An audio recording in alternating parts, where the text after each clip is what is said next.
পাকিস্তানের শাসন আর শোষণ থেকে বাঙালির মুক্তির চূড়ান্ত লড়াই ১৯৭১ সালে। হানাদারদের হাতে একে একে লাখো প্রাণের আত্মত্যাগ আর একাত্তরের সেই ঘাতক জুলুমবাজদের প্রসঙ্গ এলেই প্রথমেই যার কথা সবার সামনে চলে আসে তিনি গোলাম আজম।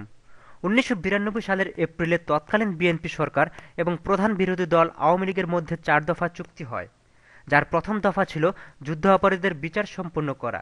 দেশের বিভিন্ন পরিস্থিতির কারণে কেটে যায় অনেক সময়। জামায়াতের সাবেক আমির অধ্যাপক গোলাম আজমকে গ্রেফতারের মিশ্র প্রতিক্রিয়া জানিয়েছে ইতালিস্থ প্রবাসী বাংলাদেশিরা।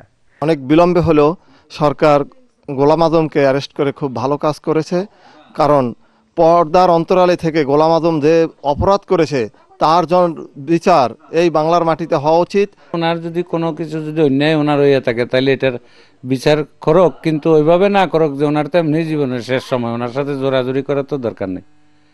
যে অপরাধ করে সবাই চায় তার অপরাধের অন্যায়ের বিচার হোক। গোলাম আজম একজন অপরাধী, তাই আমিও চাই ওনার বিচার হোক। আমি শুধু ওই গোলাম আজমের কথা বলবো না, আমাদের দেশ হয়ে যাহারা পাকিস্তান দালালি করছে আমি মনে করি তাদের সবার বিচার হওয়া উচিত।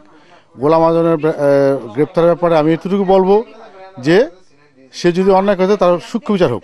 অপরাধীর বিচার হোক, তা আমিও চাই ব্যক্তিগতভাবে, তবে তা হতে হবে স্বচ্ছ। যেহেতু ৯০ বছর বয়স, ওনার মানবতার দৃষ্টিতেও ওনার প্রতি একটু সহানুভূতি করা যায়। এছাড়াও গোলাম আজমের গ্রেফতার এবং দ্রুত বিচার সম্পন্ন করার লক্ষ্যে রাজনৈতিক প্রতিহিংসামূলক মিথ্যা মামলা জড়িয়ে জেলখানায় পাঠানোর প্রতিবাদে ইতালি প্রবাসী বাংলাদেশিরা বিভিন্ন স্থানে মিষ্টি বিতরণ ও গ্রেফতারের প্রতিবাদে প্রতিবাদ সভার আয়োজনের সিদ্ধান্ত নিয়েছে বলে জানা যায়। Shaon Ahmed, Bangla TV news, Rome, Italy.